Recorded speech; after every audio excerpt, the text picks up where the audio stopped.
Math 3, let's take a look at our logarithms practice.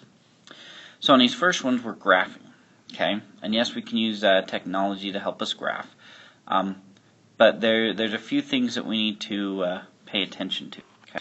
And it kind of goes to parent function.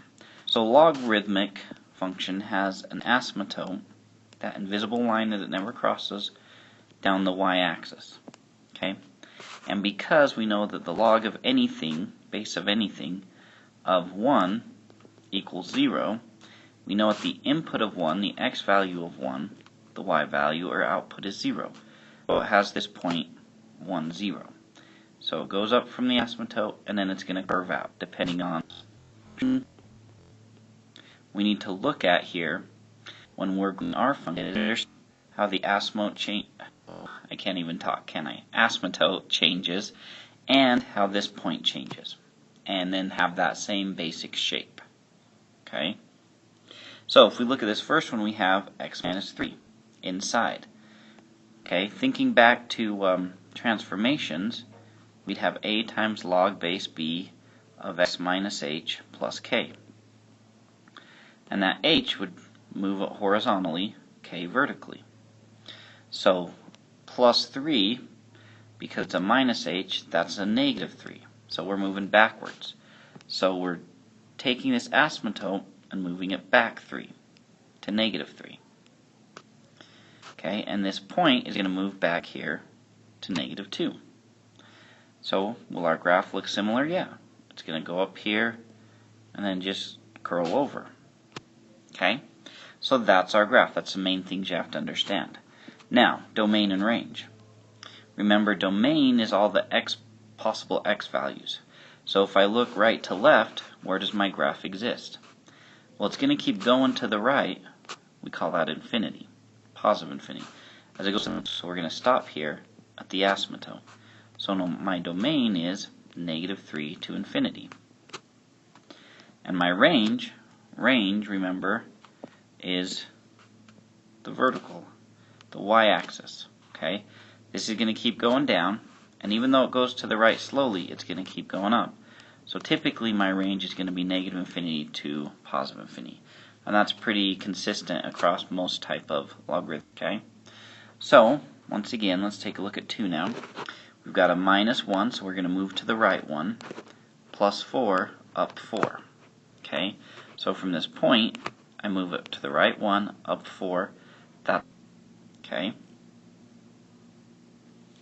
And then, as I look at my asymptote, it's going to move it to the right one, so my asymptote goes down here.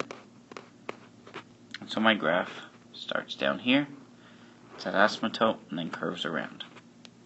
And my domain, positive 1, because that's where my asymptote is, to positive infinity. And my range, negative to positive infinities. Okay, so that's the gist of what we're doing here. So now we've got a plus 1, so we're going to go to the left one, plus 4 up 4. So we start right here, we go to the left one, up 4. My asymptote shifts to the left one as well. And there's my function. Okay, domain. Where's my asymptote? It's negative 1 to positive infinity, and my range, negative to positive infinity. Okay, so number 4. Now, this ln, remember that's the natural log, stands for log base e. Doesn't really change the shape of things. Okay, just, e is about 2.7, so, just makes it a little different depending on what the base would be of another one. Okay, so minus 1 to the right one, so my asymptote first changes to the right one. Then minus 2, so I'm going down 2, so this point that started right here jumped to the right one and down 2. So now it's going right through here. So my graph starts down low and then shoots out. Does that change my range here? No, because I'm still going down to negative infinity and up to positive infinity. And my domain, asymptote at 1 to positive infinity. Alright, so we've got 2 more natural logs here, but the process is still the same. So plus 5, so I'm moving to the left 5, so my asymptote goes to the left 5. My point point here goes 1, 2, 3, 4, 5. Then plus 5 for the k, up 5, 1, 2, 3, 4, 5. So my point's right there. So my graph starts here on the asymptote, goes up, and then curls over. My domain, -5 to positive infinity. My range, negative to positive infinity. Okay, -1 to the right 1, so everything just shifts over 1. My point just shifts over 1, and then we have our graph. Domain again, 1 to positive infinity, range, negative to positive infinity. Okay, now these graphs are a little more complex, aren't they? Okay, now number 7 is a little more tricky if you're not using technology. If you're using technology, that's great. You should be able to graph it just fine. Okay, but notice now we've got this 2 in front of this x, so we need to factor that. So we've got 2, so I can pull a 2 out, and we're left with x plus 1. Okay, that's really what we need to think of. So we've got log base 4 of 2 times x plus 1 minus 3. So we're going to shift everything to the left one. So there's our asymptote. Okay, what this 2 is going to do outside here is it's going to bump it up a little bit. So if we thought about this minus 3, we'd start here and we'd go back 1 and down 3, right? And that's where our line would be, and we draw it like that. But what happens is that from that 3 down here, with the 2 involved, that's going to shift it up, okay? And 2 is, 2 to the first. 4 would be like 2 squared, so we're actually bumping it up 1 more. Okay, if you remember back in class when we talked about log base 2 of 4x and how it's the same as log base 2 of x plus 2, okay, it's that same concept. So it actually bumps it up 1, and so our line is right here. And then it shifts and goes about like that. Okay? Domain and range, still simple. Range, negative infinity to positive infinity. Domain, -1, our asymptote to positive infinity. But that inside number just adjusts it like that. Okay? Now, number 8, kind of the same idea here. So if we take that 2 out, we end up with 2 times x minus 1/2, don't we? Okay, so we're going to shift back to a half. And I realized when I was double checking number 7, I actually typed in log base 2, not log base 4, which with log base 4, it was slightly different. That base does affect things. So when we pulled the 2 out, we shift it back 1, that's still true. So I apologize for that. I just realized as I was jumping to number 8 that I'd made that mistake. Okay? So we shift it back 1, okay, and we'd go back 1 and down 3. Okay, then that 2, it's still the same concept, but because this is twice as big, it doesn't add it as much. And I know that's kind of a weird concept, but instead of bumping it up 1, it's only going to bump it up half. So it actually go like just up to -2.3, so 2.5 I mean, so it'd look more like that. Okay, so slight difference. So anyway, now number 8, okay, let's look at this one now. So we pull that out and we get 2 times x minus 1/2. So we shift to the right 1/2. So our asymptote is actually 1/2. Oh, by the way, the domain and range are still the same. Okay. Then that point would shift to the right 1/2. Okay. And up 1. But because of that 2, okay, it just busted over. I accidentally hit something on my computer. That's what that noise was. Apologize, I'm just having a rough time today, aren't I? Okay, so because of that 2, it's going to shift that over slightly and so it's going to cross at about, because we went 1, we shifted over to 2, we went up 1, and then that 2 is actually going to take it up another little bit. Okay, so we start out here, we shifted to the right 1/2, and then we went up 1. Okay, so we're at 1.5, and then that 2 out front, because this is a 2, it's the same, so it's going to move it up 1. Okay, so we actually go up right here, and that's our point at 1.52. Okay, so domain goes from 1/2 to infinity, range negative infinity to positive infinity. If these ones get too complex, by all means just grab a graphing calculator, do it electronically, find a point that works, and draw the shape. Okay? Alright, so now these ones get really tricky as we keep looking here. Okay? But here's kind of the trick to look at it. So first we got to decide this middle guy, what's going on. Okay? So if I pull out a 4 from that, we'll end up with x plus 1/4, right?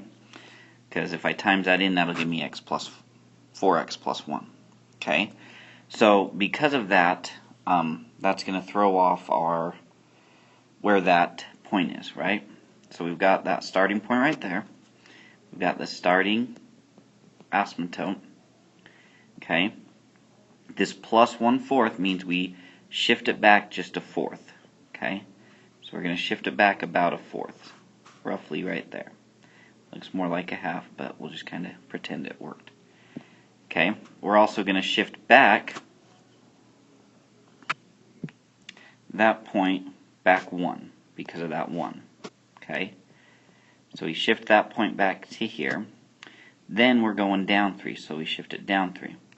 Now this 4 can make a difference on shifting it up or down further. But what we do is we take it by its base and multiply it. And if it's not 1, that's how much we're going to shift it by.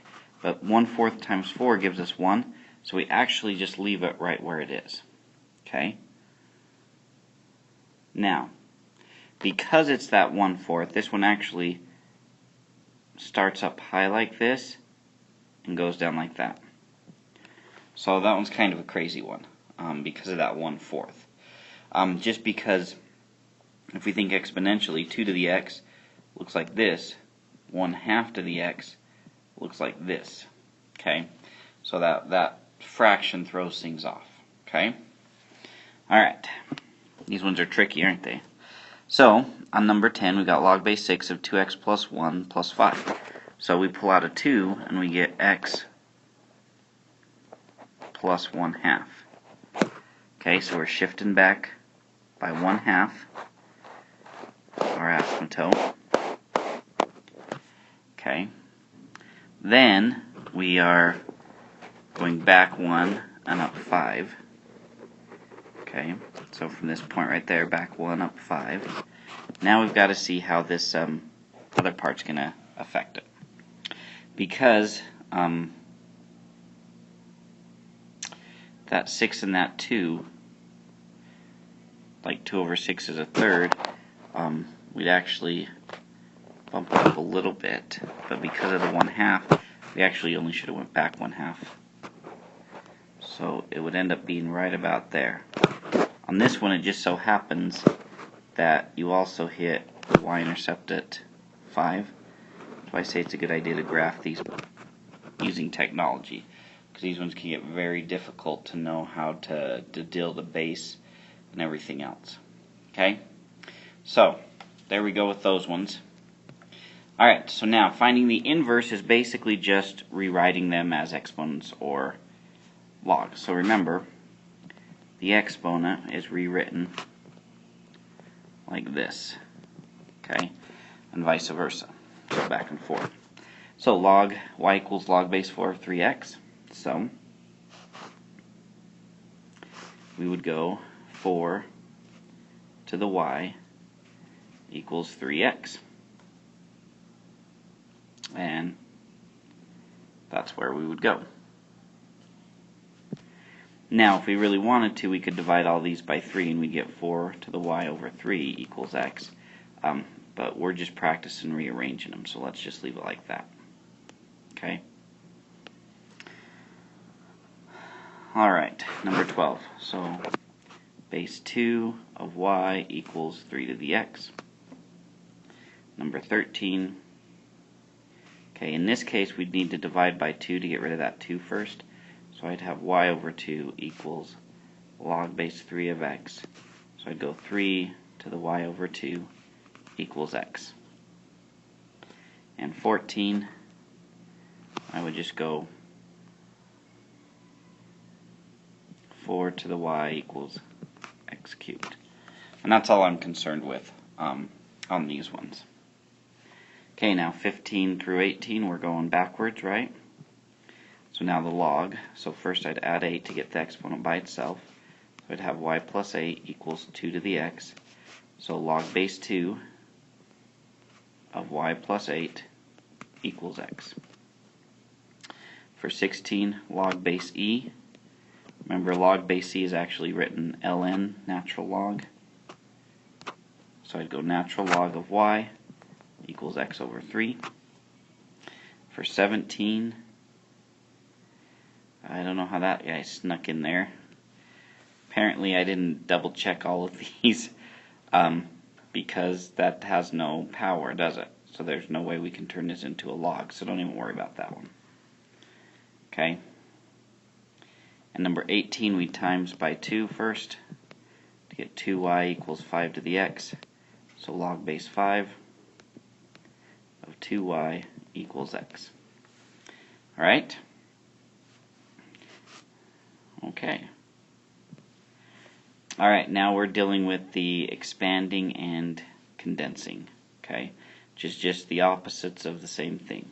So remember, we have 3 rules, right? We have the product rule, which is log base b of 2 or more numbers multiplied can be separated with plus signs. Okay.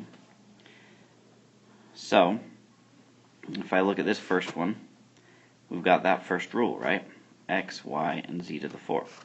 So I split them up, log base 5 of x plus log base 5 of y plus log base 5 of z to the 4th. Now we also have another rule called the power rule, okay, which says log base b of x to the k. Well, that power can just be brought in front and multiplied.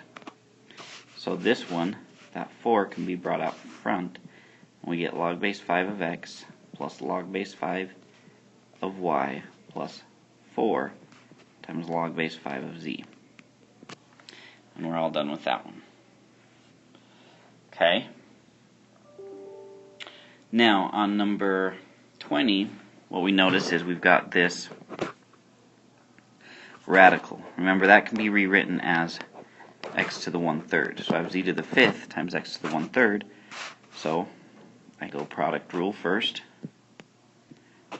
Go log base 3 of z to the 5th plus log base 3 x to the 1/3.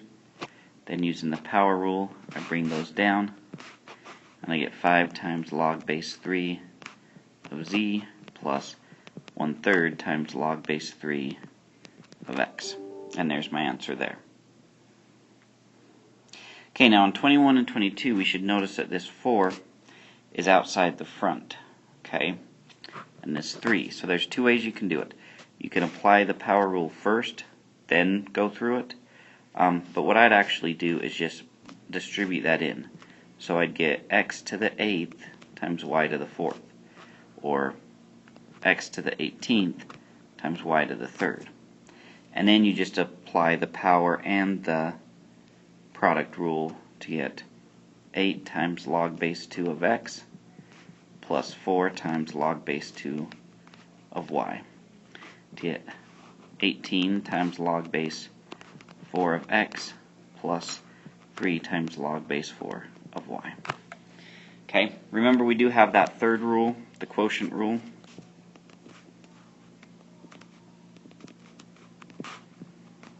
okay, which says if we have division, we separate them with subtraction signs.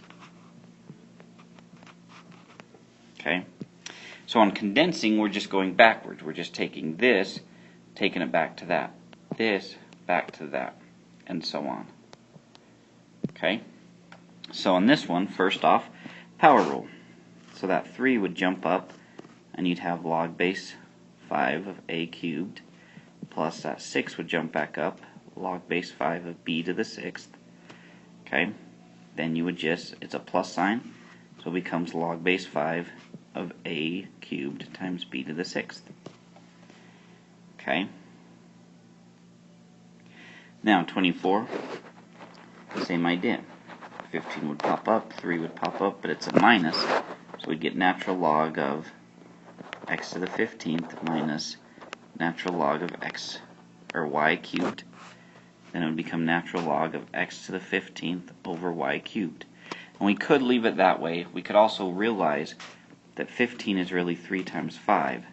So I could actually write natural log of x to the 5th over y, all of that to the 3rd. Either one of these would be acceptable. Okay, 25. 4 jumps up, log base 3 of u to the 4th, plus 5 jumps up, log base 3 of v to the 5th. It's a plus sign, so we get log base 3 of u to the 4th times v to the 5th. Okay. Last one, 8 jumps up, 2 jumps up, log base 5 of x to the 8th minus log base 5 of y to the 2nd. It's minus, so that becomes log base 5 of x, oh, let's write that a little better, x to the 8th over y squared.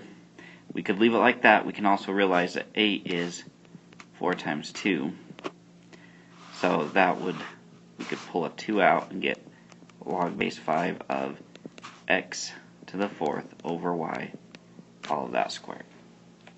Okay, but either one works. Alright, now in this one it says use your calculator to approximate each to the nearest thousandth. So, if we look at this, there is at least one that we should know without a calculator. This guy right here. Doesn't matter what your base is. If this is a 1, we know that's always equal to 0, because 5 to the 0 equals 1. Anything to the 0 equals 1. So, without a calculator, I could easily do any of these problems, because we know it would equal 0. In the same idea, I could do any of these problems. We know they would equal 1. But I don't see, it doesn't look like we have any problems like that. And that third idea is log base b of b to the k would equal k if it has that exponent, which I don't see any of these that I could turn into that. But you have those rules as well. But if not, just grab a calculator out. Okay. So a few ways that you can do this. You can hit this button right here. That'll pop up this dialog box, and you have your log right there. Log base whatever of whatever. And you can type your information, log base 6 of 22, and it spits out your answer. And then the nearest thousandth, it goes 10th, 100th, thousandth. So that would be 3 decimal places. So cut it off right there. We don't round up. On this one, right there, don't round up. Notice this one is 0. This one, we'd round up to 0.102. This one, whoops, we would round up. So that would actually be 4.22, wouldn't it? Because of the 9. Wouldn't round this one up. We'd round this one up to 2.4. This one up to 1.9. Wouldn't round that one. And this one up to 7.3. Okay. So, what you can't do is you cannot type in the word log and expect it to do the same thing. Okay. You can also, if you hit this control button, notice there's a log right there. If you hit this button, that'll give you a log as well.